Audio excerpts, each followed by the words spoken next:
Hello, good day. This is RG, your conference operator today, and we welcome you to the LeMaitre Vascular Q3 2025 financial results conference call. As a reminder, today's call is being recorded. At this time, I would like to turn the call over to Mr. Dorian LeBlanc, Chief Financial Officer of LeMaitre Vascular. Please go ahead, sir. Thank you. Good afternoon, and thank you for joining us on our Q3 2025 conference call. With me on today's call is our CEO, George LeMaitre, and our President, Dave Roberts. Before we begin, I'll read our safe harbor statement. Today, we'll be making some forward-looking statements within the meaning of the U.S. Private Securities Litigation Reform Act of 1995, the accuracy of which is subject to risks and uncertainties. Wherever possible, we will try to identify those forward-looking statements by using words such as believe, expect, anticipate, pursue, forecast, and similar expressions. Our forward-looking statements are based on our estimates and assumptions as of today, November 6, 2025, and should not be relied upon as representing our estimates or views on any subsequent date. Please refer to the cautionary statement regarding forward-looking information and the risk factors in our most recent 10-K and subsequent SEC filings, including disclosure of the factors that could cause results to differ materially from those expressed or implied. During this call, we will discuss non-GAAP financial measures. For example, during the quarter, we recorded a non-recurring benefit from the receipt of the Employee Retention Tax Credit. Non-GAAP adjusted financial measures discussed in our remarks exclude the benefit of the tax credit. A reconciliation of GAAP to non-GAAP measures discussed in this call is contained in the associated press release and will be available in the Investor Relations section of our website, www.lemaitre.com. I'll now turn the call over to George LeMaitre. Thanks, Dorian. Q3 featured organic sales growth of 12% and a better-than-expected gross margin. Excluding the one-time tax benefit, we also posted several bottom-line records: op income, EBITDA, EPS, and cash generation. Q3 sales were led by grafts, up 23%, and shunts, up 18%. EMEA grew 18%, the Americas 10%, and APAC 4%. Price accounted for 10% of Q3 growth, with 2% from units. The April recall led to some customers front-loading catheter purchases into Q2, reducing Q3 organic and unit growth. Ex-catheters, Q3 organic growth was 14%. Our international Artegraft launch continues to exceed expectations. Q2 sales were $420,000, Q3 sales were $1.4 million, and now we expect Q4 sales of $2 million. Artegraft grew 33% worldwide in Q3. We expect 2026 Artegraft approvals in Canada and Korea. We received German approval for RestoreFlow in October and anticipate distribution beginning in Q2 2026 as we build German-specific inventory. Inventory for other EU markets will likely not need to be country-specific and can be drawn from our worldwide stock. Irish approval is expected in H1 2026. German and Irish approvals should accelerate other EU approvals. To support the launches, we recently leased a European RFA distribution facility in Dublin. As we look to understand the size of the European market, it's notable that we distributed $2.7 million of tissues in the UK over the last 12 months. We ended Q3 with 152 reps after implementing a performance-based reduction of 8 sales reps. We currently have 23 open rep hiring requisitions and expect to have 165 reps at year-end. On November 1st, we published our 2026 U.S. hospital price list, reflecting an 8% increase. This is consistent with recent years. As usual, there will be a gap between the price list and prices realized. 55% of our North American revenue is now subject to price floors. Our 2026 international price lists are still being finalized. To support our growth, in Q1, we're opening a 34,000 square foot distribution center near our Burlington headquarters. This is our first meaningful Massachusetts real estate expansion since 2020. 2025 is shaping up to be another year of healthy sales and profit growth. We continue to make investments in our sales force, new international offices, and regulatory approvals. We're now guiding 40% op income growth in Q4 and a 29% op margin. I'll now turn the call over to Dorian. Thanks, George. LeMaitre's organic growth rate was 12% in the third quarter. Year-over-year reported revenue growth of 11% was reduced by $1.3 million due to our Zeo distribution exit, but benefited from the weaker U.S. dollar, which added $1 million to reported sales. As George detailed, excluding catheters, Q3 organic growth was 14%. In Q3 2025, we received $4.8 million from the Employee Retention Tax Credit. This non-recurring credit impacted several P&L line items. Reported cost of sales were reduced by $2.7 million. Reported operating expenses, net of fees, were reduced by $0.7 million, and reported interest income was increased by $0.7 million. We also recorded an additional $0.9 million in our provision for income taxes. As a result, reported gross margin was 75.3%, reported operating expenses were $25.6 million, reported operating income was $20.3 million, reported operating margin was 33%, reported net income was $17.4 million, and reported diluted EPS was 75 cents. We refer to our adjusted financial results during our call today to exclude this non-recurring benefit. In Q3 2025, we posted an adjusted gross margin of 70.8%. This 300 basis point year-over-year increase was driven primarily by higher pricing, manufacturing efficiencies, and product mix. Adjusted operating expenses in Q3 2025 were $26.3 million, an increase of 9% versus Q3 2024. This expense growth rate is down from a 20% increase quarter on quarter in Q2.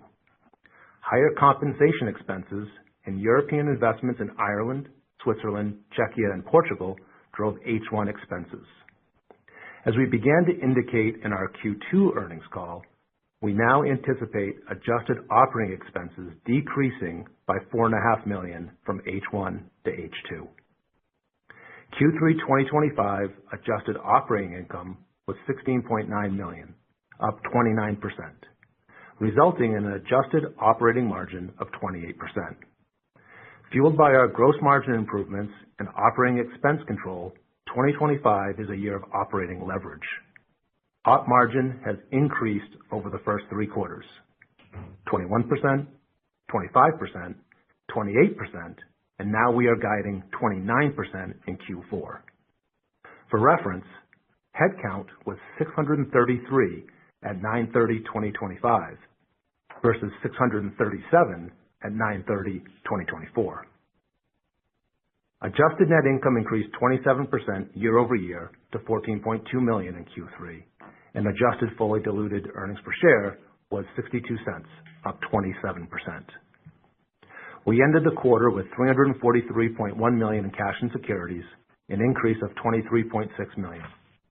We generated $28.8 million in cash from operations, and we paid $4.5 million in dividends to shareholders. On August 11th, our New Jersey Artegraft facility received an FDA warning letter related to our quality management system. We have provided written responses to the agency's letter, and this has not disrupted our ability to produce, ship, or invoice products. We've raised our full-year operating income and EPS guidance as our continued focus on profitable growth sets us up for a strong finish to 2025. Our full-year revenue guidance is $248 million, 13% growth. We anticipate a full-year adjusted gross margin of 70.3% and adjusted operating income of $63.7 million, up 22%. This results in a 26% adjusted operating margin for the year. Our guidance on adjusted fully diluted earnings per share of $2.37 is an increase of 22% over 2024. With that, I'll turn it back over to the operator for questions. Thank you. At this time, I would like to remind everyone, in order to ask a question, press star then the number 1 on your telephone keypad. We will pause for just a moment to compile the Q&A roster. Your first question comes from the line of Michael Sarcone of Jefferies. Please go ahead. Hey, good afternoon, and thanks for taking the questions. I guess just to start, mostly good guidance changes, but on the revenue side, it looks like you're now expecting lower organic growth. Could you maybe kind of walk us through the moving pieces there and what's changed? Sure, Mike. Thanks a lot. This is George. Obviously, it's a topic here. So maybe we break it down into Q3 topics and the Q4 topics because obviously the guidance decrease here. We're halfway into that, right? So in Q3, we think that the catheter recall that we executed in Q2 wound up sort of front-loading sales a little bit more than we expected into Q2, and then it pulled it out in Q3, and we think it'll keep pulling it out in Q4.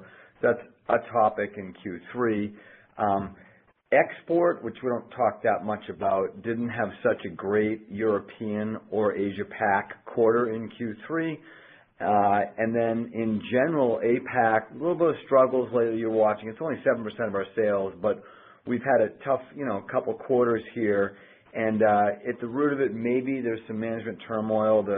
We've reloaded for a brand new Korea RSM and a brand new Japanese RSM, general manager in Japan. And so there's been a little bit of that. We don't know if it's exactly the issue, but that's certainly on our plate. And I would say that's your Q3 topic. And then in Q4, I would sort of just repeat what I said about the catheter recall, and I'd repeat what I said about APAC in general. And then a third of the whole thing, because we're bringing guidance down by about 1.8 in the quarter, about a third of it is FX. And at the last call on August 6th, the euro is at $1.17. Now the euro is at $1.15. So that strengthening of the dollar, am I doing this right? No, yeah. That change has taken away about $600,000 of sales out of our Q4 guidance. That has nothing to do with us, right? But, it's still going to look like the guidance is pulled down, so that's what that is. I hope that's it. We obviously expected that question. I hope that's a pretty full answer. Very much so. Thank you. And I guess just for my second, gross margins really strong. You talked about 10% price and manufacturing efficiencies as well. I guess, when we look forward to 2026, what are the moving pieces that we should think about in terms of, how gross margin could change over the course of the year? Yep. Mike, thanks. I don't think we're ready to start guiding on 26 yet, but, I think you can look at the cadence of gross margin over the last 3 quarters, 69.2 in Q1, 70% in Q2, 70.8% adjusted here in Q3, and our guidance is 71.2%. And you can see that we've been making some progress. The pricing obviously is a nice flow through. Getting a Zeo out, which is, you remember, has a distribution only margin, helps us from the mix perspective. You'll hear us talk a lot about Artegraft. I think, again, this quarter really providing a positive impact to product mix as well. And we continue to benefit from some of the manufacturing efficiencies. Standard cost basis, it takes sometimes those a little while to flow through. So I think the ramp during the years, a good sign for us. Got it. Thank you. Again, as a reminder, if you need to ask a question, press star 1 on your telephone keypad. Your next question comes from the line of Suraj Kalia of Oppenheimer. Please go ahead. Hey, this is Seamus on for Suraj. Thank you for taking our questions. To start, I guess one of the things is you guys have been really good at, establishing and getting price increases. I noticed you noted that you're getting put an 8% price floor, so to speak, for 2026 in the U.S. hospitalists. Just curious, how do you kind of arrive at that 8% versus say 7 or 9, and kind of what are the puts and takes that go into that? Sure, that's a great question, Seamus. Thanks a lot. It's George. I think we're all in the U.S. and then obviously internationally. When those come along, we don't know those yet. We're always sort of probing in our mind about which categories can take it and which categories can't. And I would say one of the reasons why we try to build a niche type business is because in some of these niches you can achieve price hikes. So you're pushing harder on those niche categories, and then on some of the commodity categories, the Dacron, the PTFE, maybe to a certain extent the catheters, where you're lower margins and you're more in combat with other similar devices. We're pressing it a lot less. So that 8% number we're reading to you guys right now is trying to give you a blended number across everything with sort of some of them 10s and some of them 4s and some of them nothings, things like that. Got it. Appreciate that. And then just kind of two smaller ones on mine, and I'll package them together. Would you be able to break out, I guess, year-to-date kind of price versus volume contributions in, some various categories we've kind of seen this year? And then also, how much of direct sales, OUS, as you guys have contributed this year? Thank you again for taking our questions. Okay, great. So I think I'm going to understand your question, but the back half I think is a lot easier. Is your question what percent of sales are direct to hospital? And if that's the question, I would say 95%. It's a very clean number that's known by all of us a lot. Is that what you want to get at with the second question? No, just looking, I know you guys have converted and gone direct in Portugal, Czech. Just curious how much that has contributed this year versus that year going direct. I would say so far, specifically on Portugal and Czech, it's not meaningful at all. They're very small right now so far. So it wasn't a topic that came up in sales at all for the quarter. And your other question was about units and price. And of course, it's a pretty serious topic for us. And in the quarter, it was on a reported basis, if you will, it was 10% price and 2% units. But, the way we look at it is without the catheter recall, we're sort of normalizing it. So X that recall, it was 11% price and 3% unit. If you want to draw out from that and not look exactly at Q3 and look at the 9 months of 2025, it was 4.3% units and the balance was price. Last year, it was in 24, it was 4% units, the balance was price. And the year before that, 23, which was sort of the big year here, it was 5% units. So you can sort of feel like it's a 5 or a 4 or a 4.5 these days. Got it. Appreciate that. And sorry to push it a little on that. I guess as well, can you give us a flavor of where the respective kind of categories are on that price versus volume kind of curve? Grafts has been more price versus volume, shunts, so on and so forth. Thank you. Okay, I'll give it a shot. We don't exactly look at it like that all the time, but I would say it feels like with valvulotomes and shunts, you're feeling it's more of a price topic, and with patches and grafts, it feels more like a unit topic. Thank you. Thanks a lot. That's a good question, Seamus. Your next question comes from the line of Rick Wise of Stifel. Please go ahead. Hi, this is Annie on for Rick. Thanks for taking our questions. So the first one from me, appreciating that you're not providing any specific 2026 guidance today. Can you highlight any key product lines or geographies that you're particularly excited about now and sort of as we head into next year? I know you've mentioned Artegraft and Allograft as having notable strength this year, so curious if these will continue to be key growth drivers moving forward. Right, Annie, it's George again. Yes, I would call those two out, and I would then toss into the mix XenoSure, which is part of our patch category, specifically the peripheral vascular segment, but all of XenoSure has been going really well. We have a lot of momentum in it, so I would say those three devices. And maybe one of the themes we can draw on is that the biologics at the company are going extremely well right now. We have a lot of momentum in them, and I definitely don't expect it to change as we go into 2026.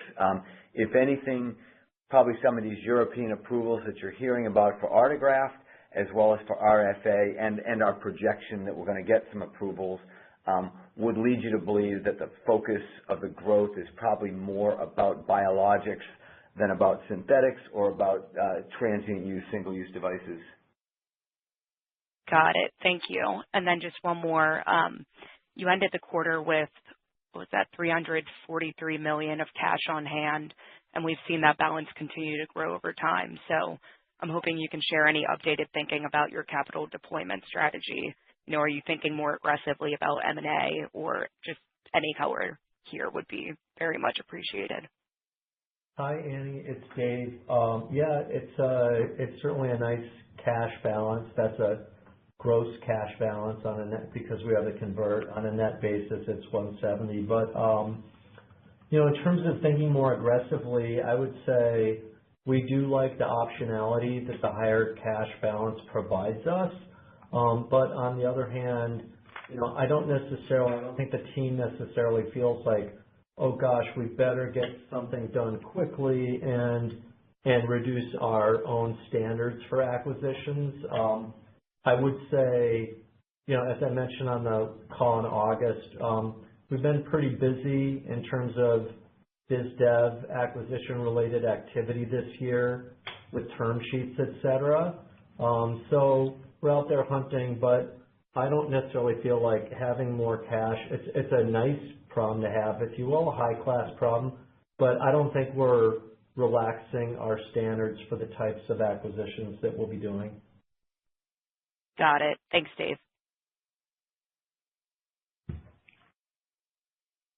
Your next question comes from the line of Nathan Trebeck of Wells Fargo. Please go ahead. Hi, good evening. My first question, I think in your opening remarks, you disclosed a new metric that 55% of your North America customers are now subject to price floors. Can you help us understand what you're trying to convey by disclosing this, and maybe just talk about your plans to roll out price floors to the rest of your customers? Okay, that's a great question there, Nathan. It's George again. So just to reiterate, 55% of our North American revenue is now subject to price floors. And I think we get this question so much about what are these price floors, how much of the revenue is sort of niche-y enough that you can put a price floor on it, and we keep having people keep wanting us to put numbers on it. So we figured we'd just drag it up front and get it out instead of it coming out as a question. How much can be price floored? We don't know exactly. I would say it hasn't gone up that much in the Americas in the last 1 or 2 years. So you might be reaching a place there where the price floors are in on those 55. And then the balance, as I mentioned before, answering another question, maybe some of the other commodity type stuff, it wouldn't be wise to put a price floor on it because, they'd run over to the other guys and buy from the other guys. So I just think we're trying to, we've gotten a lot of questions about pricing around here. We always hear it. Dorian and Dave, who do most of the IR work out in the field, are always getting these questions, and it'll be good just to settle it with that. And that's the genesis of why we put it there. Great. George, on the last earnings call, you made a comment that you see R&D as a percent of sales, increasing back to 8 to 10% over time. Can you talk about how you intend to manage this increased spend against, your EPS growth targets? And, how should we think about 2026 R&D spend? Thanks.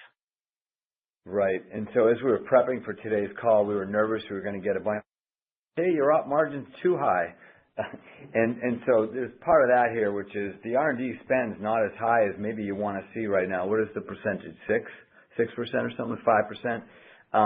And one of the things we're seeing, it's a very temporal part of our life here, is that we just finished all these MDRs, and internally we call it the peace dividend. I guess it's a remark about back in George Bush's day or whatever, but we're trying to convey, we just got over this big bolus of expenses, and now it's coming down in R&D around these regulatory approvals of MDR. Almost certainly, somehow, some way, that's going to build up with looking for different regulatory approvals elsewhere, doing factory transitions. We still have 2 factories out there, as you know, New Jersey and Chicago, and then also plain old-fashioned R&D at some point. So there's lots of ways to deploy the money. It seems unrealistic that we would be down at 5 or 6%, and I think we have room to put it back in, given the 28-29% op margins that we're talking about. Okay, if I could just squeeze one more in. So you got RestoreFlow approval in Germany. I think in the past you talked about the overall European market being 80 to 100 million, but Germany is probably the largest economy there. How are you thinking about this rollout into next year? And is this a big upside lever for, where you see street numbers are right now for 26? Right. I haven't looked at street numbers for 26, so I'm not trying to comment on where they're at or how this helps or doesn't help. I'm just looking at my business, and I would say the Germany approval is great, and it's the most important economy and the most important medical device market in continental Europe. I think that's very obvious. But there's a little hairball on it for us in that the German authorities want to see the recovery centers where we get these tissues from. All other European countries, we believe, don't really care where we get them from, just like the the American Tissue Bank Authority doesn't exactly want to go audit our recovery centers.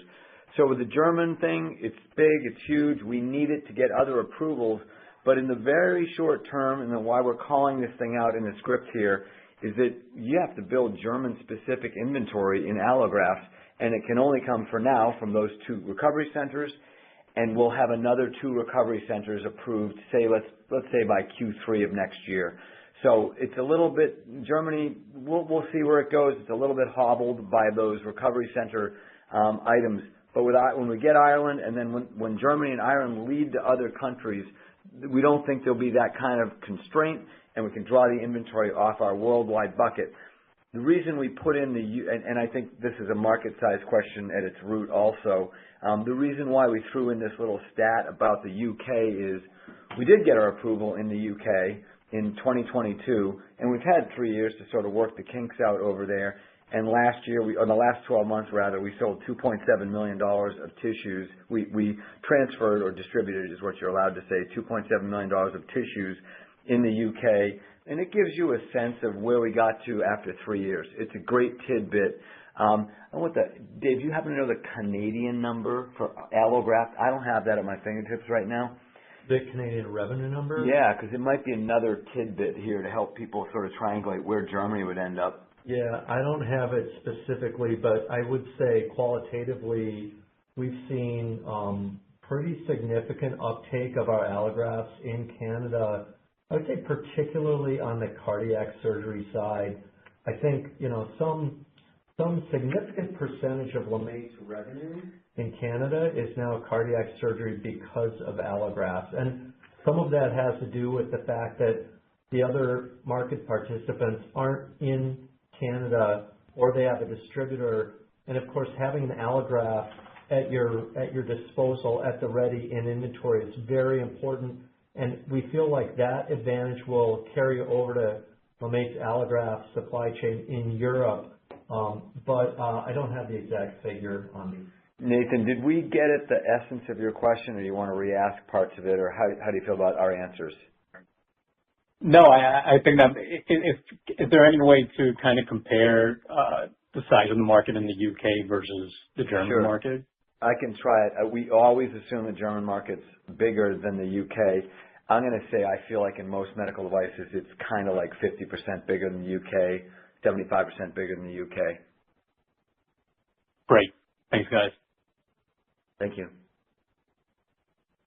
Your next question comes from the line of Michael Petusky of Barrington Research. Please go ahead. Hey, good evening, guys. George, I didn't catch completely what you said around the sales force. Did you give the number of reps currently? Yeah, 152 at the end of the quarter with 23 open requisitions, still trying to land at 165 at the end of the year. Okay, and I do think I caught that you let maybe 8 guys go as well. Like I'm just curious. It seems like a lot, and it seems like a lot of open slots. Is there anything to add there, or just it's normal course of business? I agree that 23 is a bit on the larger side, but of course, when you let go of 8 folks, it meant we were sort of trying to get 15 more growth territories than we had. You guys have watched us grow the sales force pretty aggressively over the last couple of years, and I think as we've done that, and as we've installed, you've heard this story a lot too, as we've installed a lot more regional managers, we've gotten a chance to even take closer looks at the actual reps, even though there's more of them. There's more, problems at the end of the bell curve, if you will, and then B, we have more inspectors, i.e., we now have 12 RSMs in the U.S. and 3 or 4 area sales managers above them. And I would say going back 2 years ago in the U.S., you had a VP of sales and 8 RSMs trying to man the whole ship. And now we have a lot more management, and they're able to, figure out who's not pulling their weight more quickly. So, we're always doing that. We're always trying to find how can we do better in a certain region and territory. So that's where the layoff there of the 8 went to, and then, you got to keep growing. And I think we've been on this 165 number for at least one phone call, if not 2 phone calls here now. So. Okay. All right. Very good. I didn't catch if you gave an update. Anything to talk about in China? I guess particularly vascular patch or any XenoSure vascular patch or any other interesting items in China. Right. So I would say the big update from China is things continue to go well. Sales growth of 40% in Q3, since you're asking about China specifically. And then the negative update is we're really, really struggling to sell the cardiac patches that we got approved last December. So that doesn't feel like a great launch. I think you guys are watching this Artegraft launch in Europe, and it's going great guns. We all know that. We've talked about it a lot. I would say this is the opposite of that. And then to transition to the peripheral vascular XenoSure or this peripheral vascular patch, bovine patch over in China. We expect to make our quote-unquote final filing for the approval in Q4, so within 2 months. And then we're sort of thinking another 2 years till that approval. We believe there are fewer competitors in the peripheral segment than the cardiac segment for patches in China. But, we'll see. We had been really excited about that Chinese cardiac patch, and that's not working out too well for us. Okay. And again, forgive me, this is the 5th call I've done today. I may have missed this, but did you say that MDR is completed at this point, or is it just substantially completed? It's all over except the shouting. We still have one more to get, and it's a minor product line, so we're 21 of 22. Okay. Well, great job on that and the quarter. Thanks. Thanks a lot, Mike.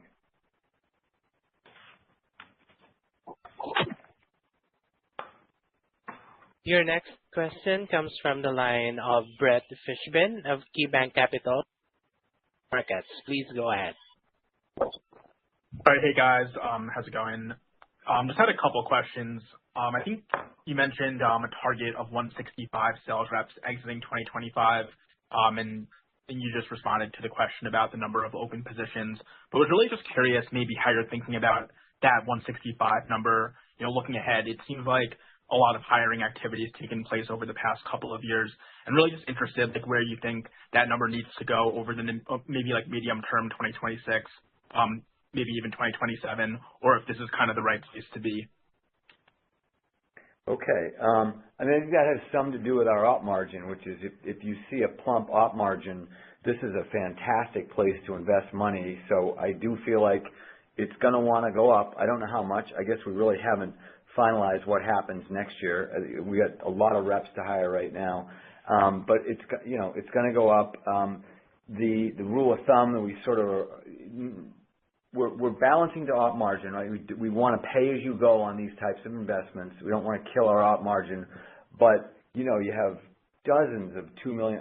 You've heard me say this before on the call, so it's a little boring, but we have dozens of 2 million plus territories in the U.S. alone, where you should be splitting them and setting up for growth over the next 2 or 3 years. So it can get considerably larger. And then this is ex-China. We have 4 reps in China right now. We're hiring a 5th right now, which is barely scratching the surface over there. So if you really want to go at China, and we do, you can pick a number of 30 to 100 reps over there. So I would say most of our conversations are taking place without that China topic, but there's a long, long way to go in that 1.3 billion person country. As well as in the U.S. Oh. Sorry. All right, no, I appreciate that. I just had one more question. It's come up a couple of times on the call about the OUS Artegraft performance. I was hoping you could maybe just comment on what's gone differently or better than originally expected. I think a couple of quarters ago you were talking about maybe $2 million for the full year, but obviously doing a little better there. So Was it, the original expectation was conservative or just getting market acceptance faster than you thought? Any color there would be awesome. Thank you. Great. Well, I love it. It's sort of a softball question, so I love doing that. Feels to me like maybe we didn't realize the strength of our channel, and we've been over there for so long in so many countries direct. So maybe we didn't realize the strength of our channel and how quickly they could get to vascular surgeons with this device.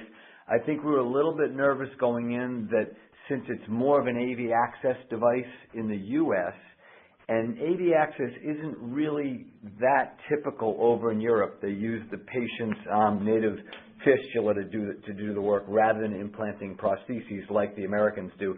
So, and we're learning that, maybe it doesn't get used for AV access over there, but maybe it gets used for peripheral bypasses. And so they're finding customers faster than we thought.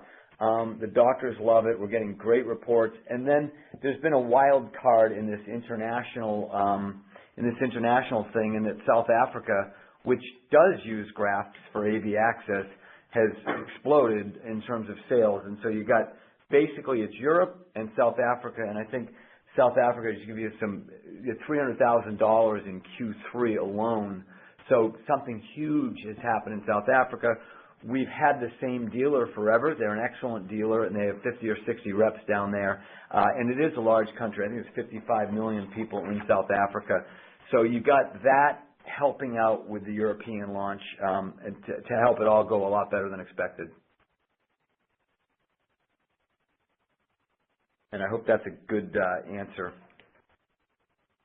Your next question. Go ahead. I was just saying thank you. Thank you, George. I'm all good. Thanks a lot, Brett. Your next question comes from the line of Jim Sidoti of Sidoti. Please go ahead.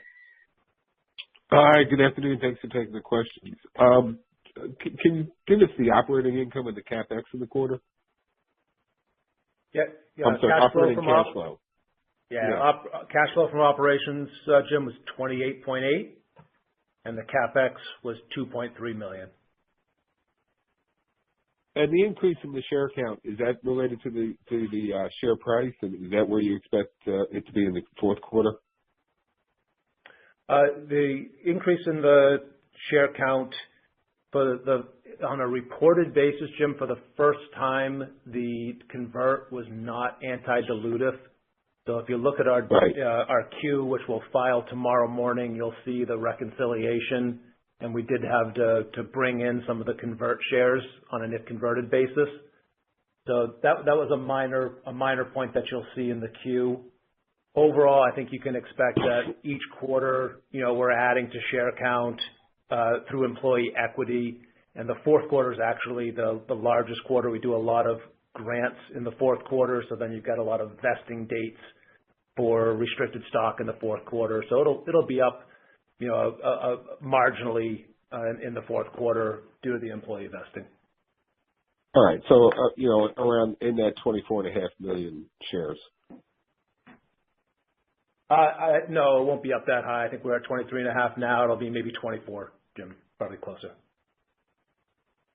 Okay, because on the press release say you're at 24,392. Your next question comes from the line of Kyle Bowser of Roth Capital Partners. Please go ahead. Hey, RG, one second. Let's finish off Jim's question before we move along. Sorry about that, Kyle, but let's pause to get a decent answer here, or maybe we get back to Jim with more data. Yeah, Jim, we're at 24,392. You're right, 24,392 here. We're going off the wrong page. And you probably expect that to go up to 24.5. I think that's what you said. So you're right on, Jim. My apologies. Jim, are you all set with questions? You want to go after something else? Okay. All right, so your next question comes from the line of Kyle Bowser of Roth Capital Partners. Please go ahead. Okay, great. Thank you. So some really nice sales growth, of course, across key product categories here. Just looking at volume increases, can you speak a bit more about the makeup of this growth, I guess, in terms of new accounts versus higher utilization within existing accounts? I think you've got like 12,000 surgeons you're calling clients, and I think there's a TAM of maybe 22,000 vascular surgeons out there worldwide. I know there's a lot going on in terms of flipping from distributor to direct and new launches, et cetera. I'm just trying to get a sense of the kind of growth mix profile of new business versus higher utilization in existing business. Hey, Kyle, before I get to that question, just a quick welcome to you and Roth reinitiating coverage. It's great to have you along for all these calls. As to your question, I don't have a great answer for that, to be honest with you, and I don't want to speak off the tip of my tongue here. I could come back to you separately as to you're looking for, does the unit growth come from new accounts or more utilization at the current accounts? Is that sort of the essence of the question? Correct. Yeah, exactly. Yep. I honestly don't have a good answer for you. Dave, anything? Kyle, it's Dave Roberts. I would say I don't have a firm answer, but I would tell you directionally in the U.S. and North America, maybe less new accounts, whereas in Europe particularly due to Artegraft and a little bit the UK allografts, those are a little bit more new accounts. And then Asia Pac, which is our newest region of the world, let's say, where we have gone direct in some new countries like Thailand and Korea, et cetera, probably a little bit more tilted towards the new account green fields over there. Okay, no, appreciate that, and appreciate the welcoming as well. We're excited to be following the name. Also, some really nice margin improvement here, both in gross margin and operating margin. You talked about manufacturing efficiencies and moderations of OpEx. Just trying to get a sense of the types of, maybe more specifically, the manufacturing efficiencies and examples of moderating operating expense, just to understand, what still remains above and beyond kind of just economies of scale, if you will. Yeah, Kyle, I think scale does help in several of the businesses, especially the businesses that are growing fast. We've talked about RestoreFlow benefiting from scale as that has ramped up, and I think we have been working pretty diligently on efficiencies, across the expense base. So we had some manufacturing efficiency projects around automation that have paid off. It's allowed us to reduce overall direct labor headcount. We were working on more of the commercial operational efficiencies around logistics and shipping as well that we think will continue to pay off for us. George mentioned just better management of the sales reps and some performance-based management there. I'd say that stretches across the employee base in general. And we have been focusing on just delivering operating leverage in the back half of 2025. So I think all of those have helped contribute to the strong optic. Okay. Great update, guys. Thanks for taking my questions. Thanks a lot, Kyle. Welcome. Your next question comes from the line of Daniel Stauder of Citizens. Please go ahead. Yeah, great. Thanks for the questions. Just had two quick ones. So first, wanted to ask on the open cardiac call point. I think you commented that it was particularly strong last quarter. I think that had to do with RestoreFlow. So I was curious what you saw in 3Q in terms of performance and, more broadly, are there any trends in this area that are playing out into the end of the year and into 2026 that, you think are interesting or we should keep top of mind? Thanks. Yeah, and I'm glad you bring up the Q2 topic because Q3 was just almost a repeat performance. If you look at allograft, it grew about 56% on the cardiac side and about 14% on the vascular side. So you have the same type of dynamics going on. In general, the cardiac allograft business is growing a lot faster than the peripheral vascular allograft business. We like both of the businesses, but we're newer to cardiac. And oddly, we don't put as much emphasis on cardiac. I think our sales force feels as though it's a peripheral vascular sales force, and this cardiac thing is sort of a new thing for them. So oddly, there's less attention on it by the sales reps, but the results in this one particular category are a lot better with cardiac. And it's a little bit led by the UK and Canada. And now another theme here is that the Canadian results are sort of starting to come down into the United States as the new manager of the sales force is Canadian. He's been here for a year and a half, but he's just getting going here, and he's Canadian, not American. So he's bringing some of his bag of tricks up in Canada down to the States. Great. Appreciate that. Just one follow-up on carotid shunts. Just on the quarter, was there anything that was driving that 18% growth? I think looking back, the year-over-year comp was actually pretty difficult at 22%. So I just wanted to see if there was anything that was specific to 3Q. And then just a little bit more broadly, I feel like carotid shunts gets called out 2 or 3 times a year, 2 or 3 quarters a year, just having double-digit growth. So, longer term, how do you think about this product? How should we think about this product? And, anything on the market or, its long-term trajectory would be great. Thanks. Sure. I think at its root, we're still benefiting from the fact that Bard left the business, particularly in Europe, but also in the U.S., about a year and a half to 2.5 years ago. And in Europe, we've been left with an extremely high market share where we're able to sort of do what we want with pricing. In the U.S., it's not quite as nice as that. Our market share is more down in the 20s and 25s, and so it's not quite as flexible, but feels more like a European thing. And I think they left us with a nice position, and I think you're seeing that in terms of units and also a lot of pricing flexibility on that product line. So yes, you're right to say it keeps coming up a lot over the last 2 or 3 years. So it stands to reason because of Bard exiting. Great. Thanks for the questions. Thanks a lot. That ends our Q&A session, and we appreciate your participation. Ladies and gentlemen, that concludes today's call. Thank you all for joining. You may now disconnect.